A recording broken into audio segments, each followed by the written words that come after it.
हे बघा, आमल्या गाव आहे. मी राजू बारात बोलतो आहे.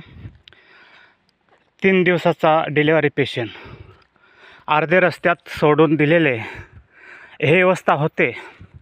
आम्हाला पेशंटला चालवत नाही, ते बाळाला घेऊन कसं चालणार, ही अवस्था आमच्या आंबलेगावची होते. तेव्हा आम्ही करायचं काय, आमचं जीवन ठेवायचं कुठं नाही कुठं, हे आम्हाला सर्वच सांगून द्यायला पाहिजे. हे का म्हणून असे आपल्या सरकारी नियमाप्रमाणे सरकारी लोक किंवा शासनाचे लोक किंवा खोडाळा विभागामधून ॲम्ब्युलन्सची पेशंटची सोय होत नाही.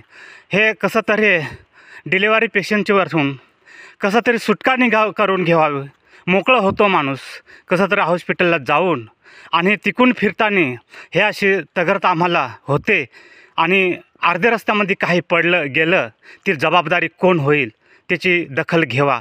नाहीतर आम्हाला साठी आमचं जीवन संपले असं व्यवस्थासाठी आम्हाला होतो.